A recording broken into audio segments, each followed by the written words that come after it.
Reciba un cordial saludo, licenciado Max. Nosotros somos el grupo número 3 y en esta ocasión nos corresponde hablar acerca de la prueba testimonial. Mi grupo está conformado por su servidora Alejandra Vázquez, Jensi Valladares, Douglas Echeverría, Manuel Pérez y Leslie Villalta. Entonces, ¿qué es la prueba testimonial?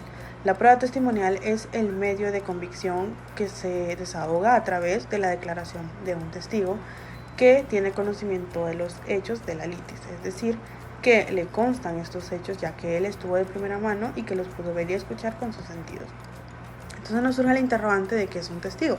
Un testigo es una persona ajena al conflicto, al proceso, que no tiene ningún interés en ello, pero que sirve de testigo para dar una declaración que la hace a través de un interrogatorio para testigos que está estipulado en el artículo 354 del Código Procesal Civil y Mercantil.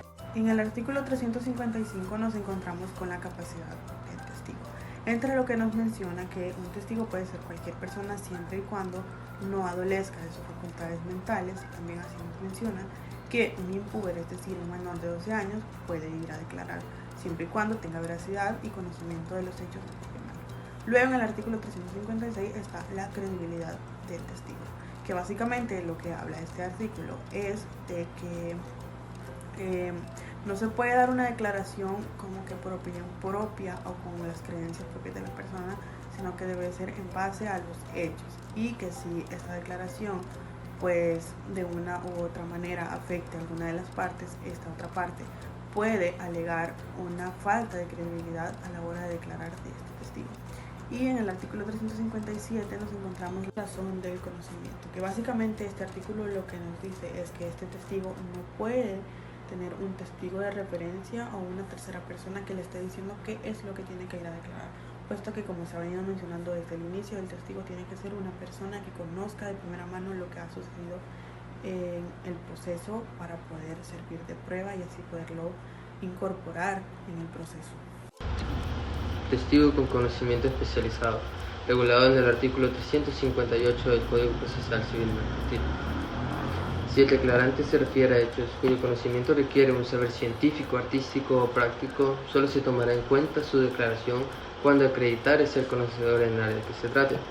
Bueno, resulta que para una mejor comprensión de las circunstancias que produjeron o se generaron por un hecho, el testigo debe explicarse con bases especializadas. Deberá el testigo poseer conocimientos técnicos o prácticos que le permitieron percibir circunstancias específicas propias de la ciencia, arte u oficio en el que está instruido. Es decir, que una persona no posea dichos conocimientos no pueda distinguirla. Y esta clase de testigos es que se le denomina testigo con conocimiento especializado. En el artículo 359 se habla de la proposición.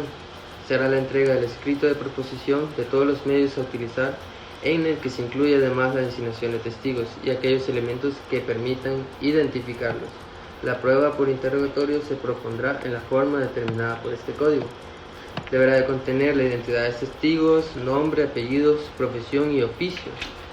La ley con eso pretende que se logre una nítida identificación que permita individualizar cada una de las personas propuestas como testigo.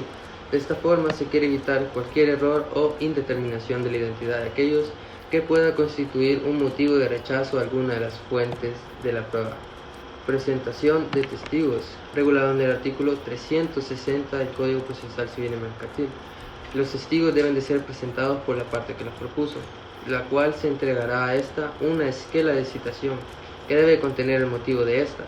No obstante, el momento de proponer la prueba, la parte podrá solicitar a los testigos sean judicialmente citados, lo que deberá hacerse constar en el lugar en el que puede practicarse la citación.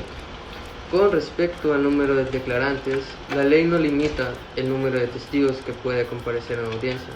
Sin embargo, el juez tiene la facultad para limitarlo, ya que podrá hacerlo a efecto de evitar la práctica de diligencias innecesarias o acumulativas.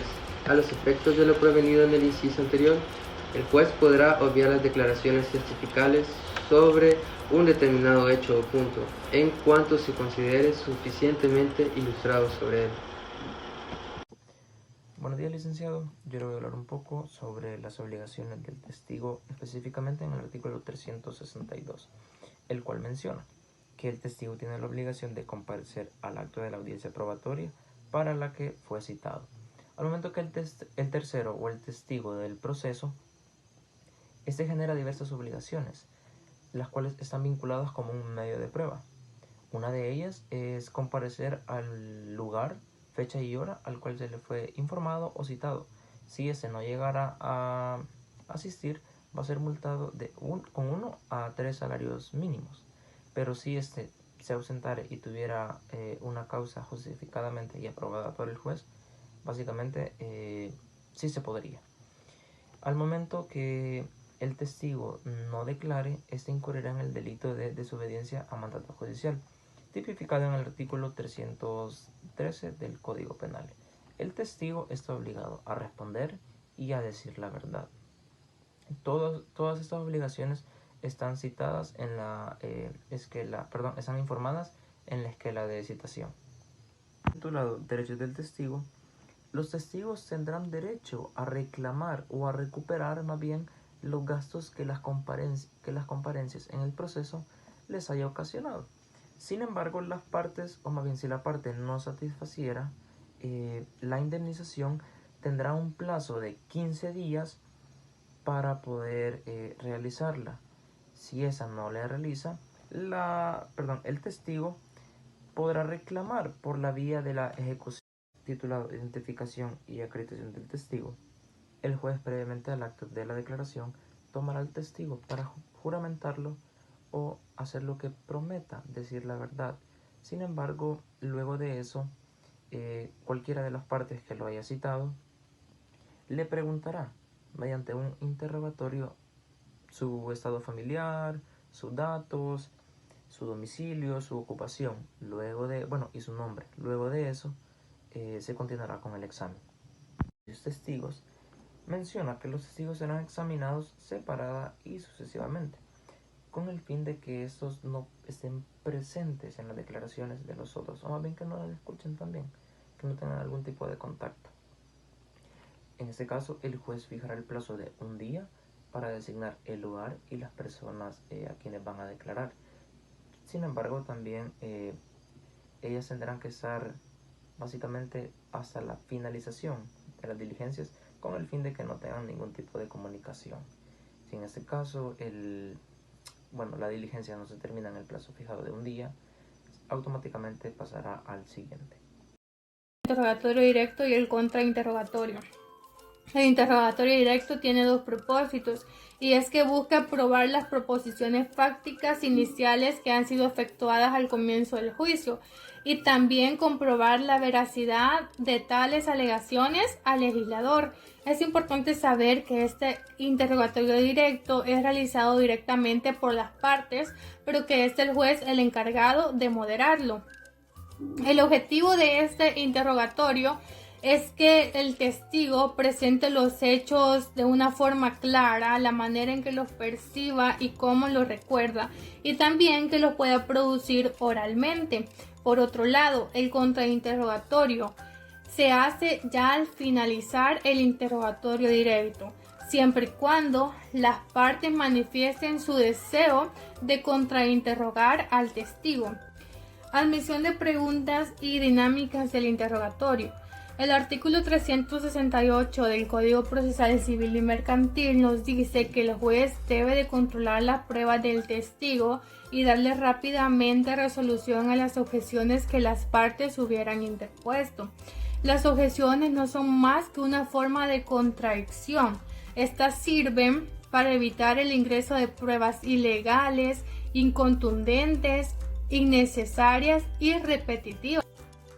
Interrogatorio aclaratorio. Este interrogatorio es aquel que se le atribuye al juez para que puedan formular preguntas aclaratorias, y asimismo se le da oportunidad a las partes de poder objetar lo que el juez formule, en conformidad al artículo 369 del Código Procesal Civil y Mercantil. Y por último tenemos la excepción del deber de responder del abogado.